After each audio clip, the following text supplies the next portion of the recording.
Good morning, students. I hope you all are good. So, without any delay, come to the topic. In the previous lecture, we have seen what is uniform circular motion, direction of velocity of an object in uniform circular motion, Newton's first law of motion, balance and unbalanced force. Today we will discuss momentum, Newton's second law of motion and Newton's third law of motion. Understood? So your first topic is momentum. What is momentum? Momentum is the product of mass and velocity of an object. It is vector quantity. Vector quantity means a physical quantity having magnitude as well as direction is known as that physical quantity is known as vector quantities. The physical quantities having only magnitude, that is called scalar, and its SI unit is kg meter per second. One thing I want to tell you, if you want to find SI unit of any physical quantity, here physical quantity is momentum. So what you have to do? See, the formula of momentum is m into v. Put here SI unit of mass. We know that the SI unit of mass is kilogram, that is kg, and velocity is meter per second. So the SI unit of momentum will be equal to kg meter per second, kilogram meter per second. So this way you can find SI unit of any physical quantity. Understood?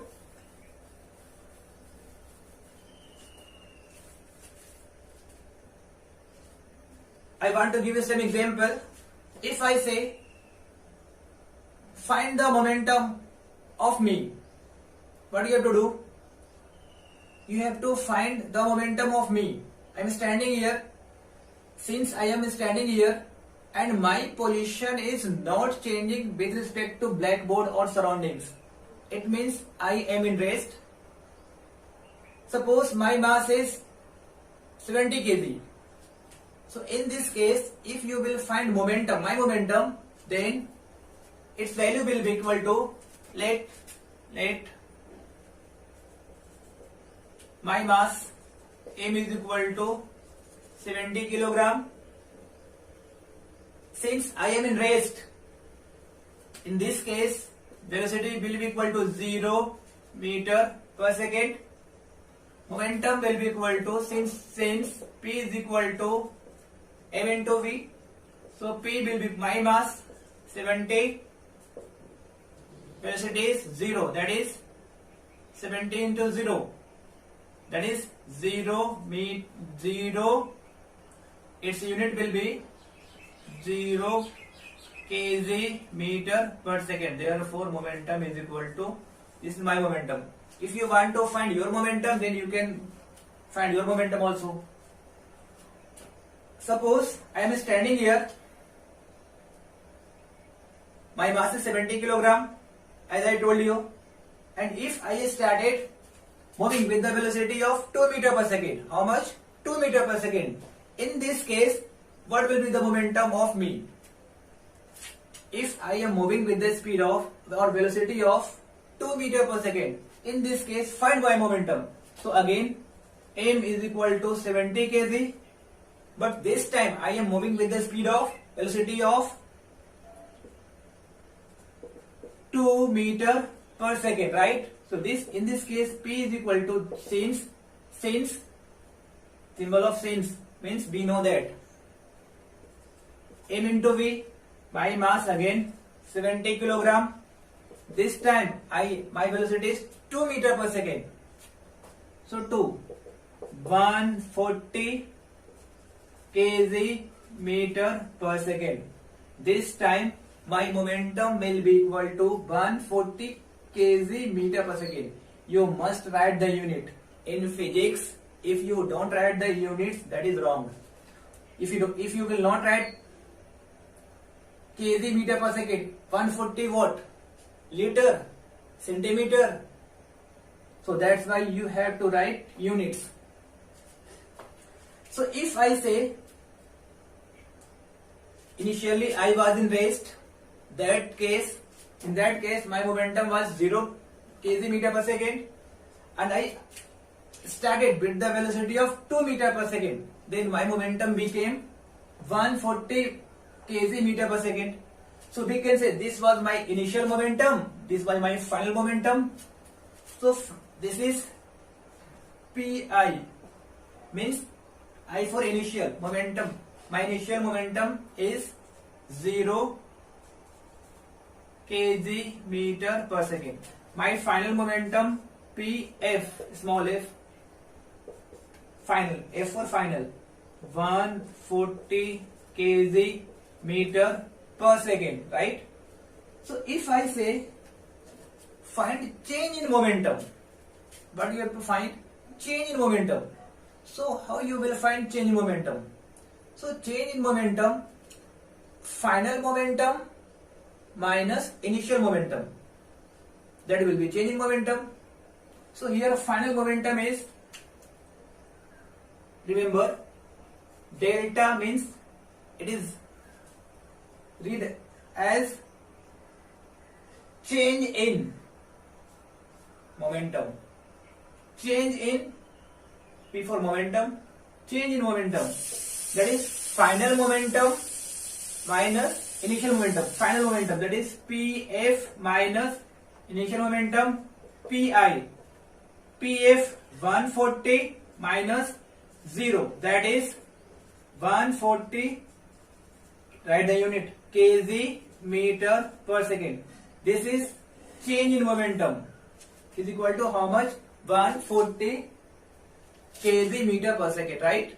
If I say find change in price, suppose the price of the sugar is 40 rupees per kg. After some days, they became 50 rupees per kg. So here what is the change in price? So here change in price is equal to final, that is 50 minus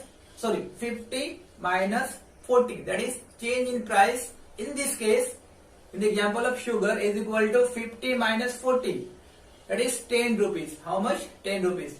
So I hope you understood how to find change. So next, okay,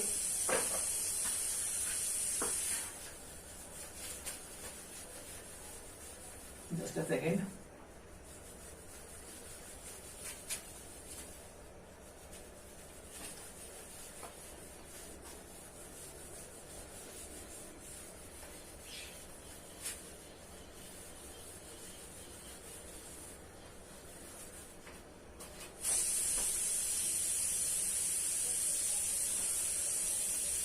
We know that, I will bifurcate the blackboard so that I can write here also. See, initial velocity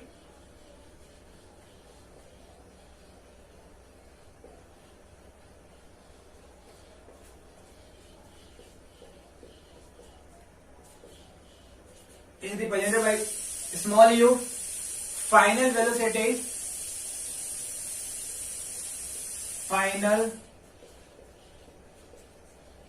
final velocity is represented by small v.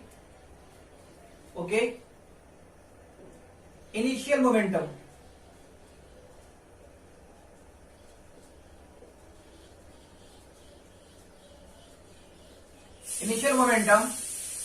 that is, say this is Pi, I for initial, is equal to, since the formula of momentum is P is equal to mv, but we are talking about initial momentum, so m in place of v, initial is here, so initial velocity is u, then mu will be initial momentum. Final momentum,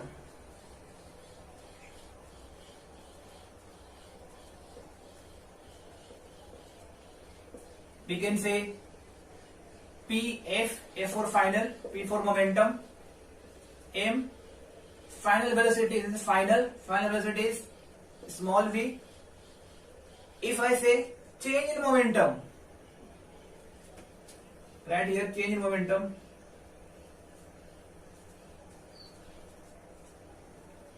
change in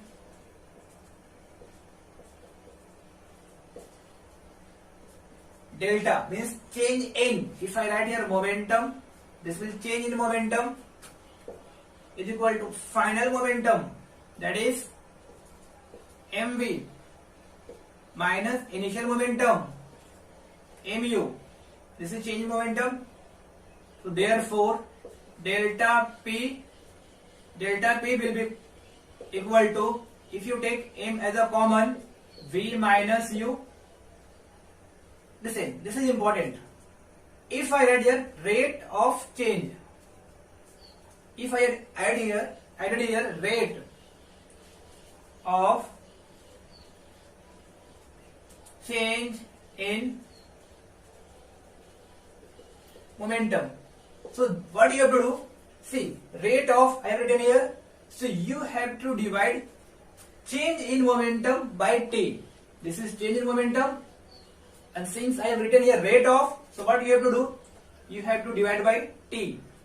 So this will be equal to m v minus u upon t.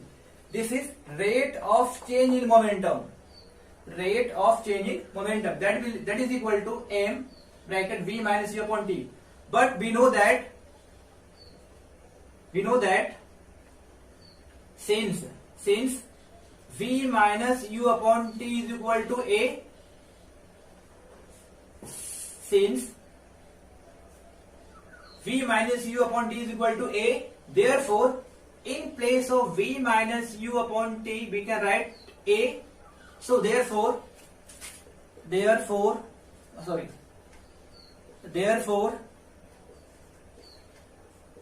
rate of change in momentum will be equal to m, in place of v minus u upon t we can write a, so ma. So now I am going to explain Newton's second law of motion. Newton's second law of motion. So I will write here Newton's second law of motion.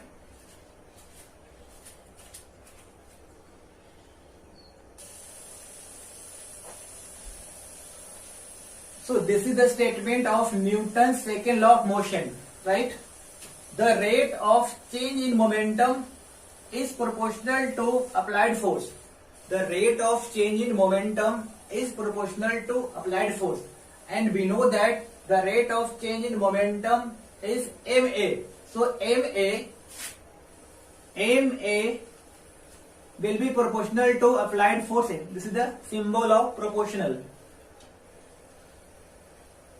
So here in this there is no any equal sign. So if you will put here a equal sign, then you have to put here a constant, that is k. K is the constant of proportionality. K ma is equal to f.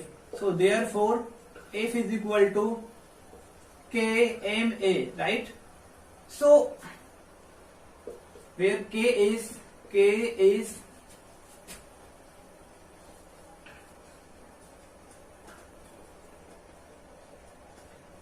proportionality constant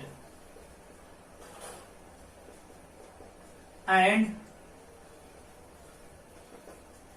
its value is 1. So therefore f is equal to ma. If you will put here k is equal to 1, f is equal to ma. So F is the force, m is the mass, a is the acceleration, right? So Newton's second law of motion gets the definition of force, or we can say Newton's second law of motion is related to force. Okay? So I I want to give you one example of Newton's second law of motion. If you watch cricket match, then player pulls their hand backside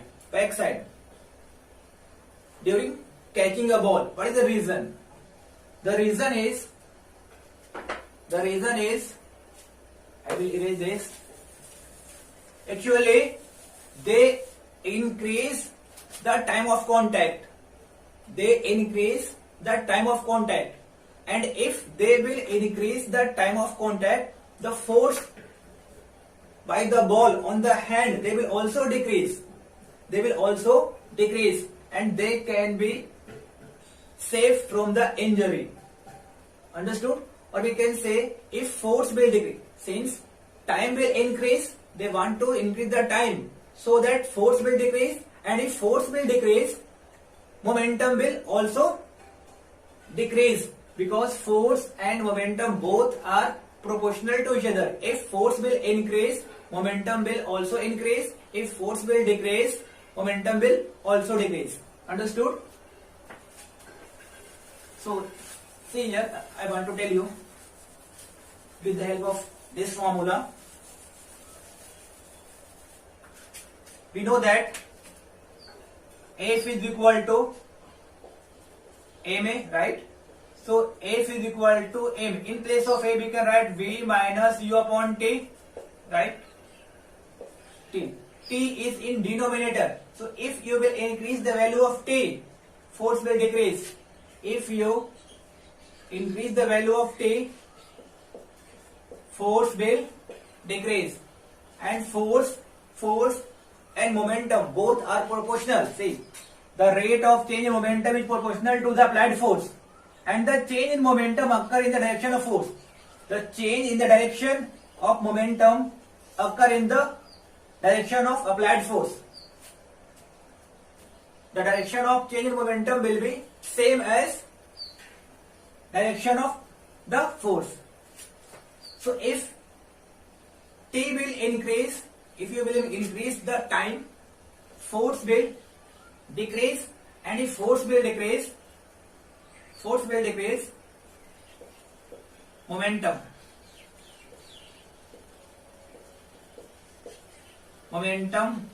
will also decrease. Okay? Now Newton's third law of motion. I will write here the statement. Okay?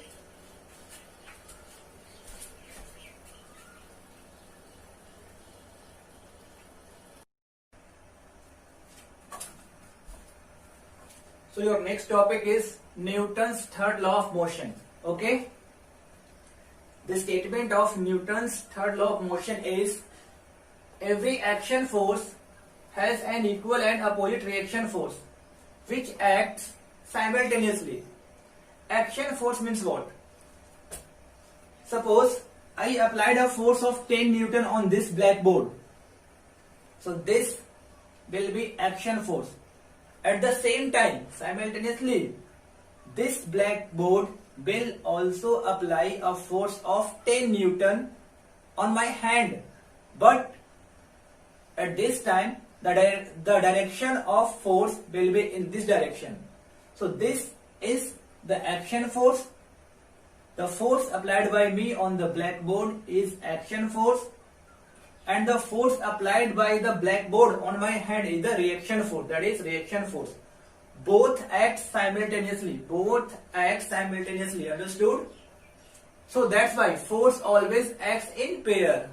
Action and reaction acts together. The best example of Newton's third law of motion is the working of a rocket is based on Newton's third law of motion. Understood? So in the next lecture I will discuss law of conservation of linear momentum, and we will see some numericals. Okay? Till then, have a nice day. Take care. Thank you.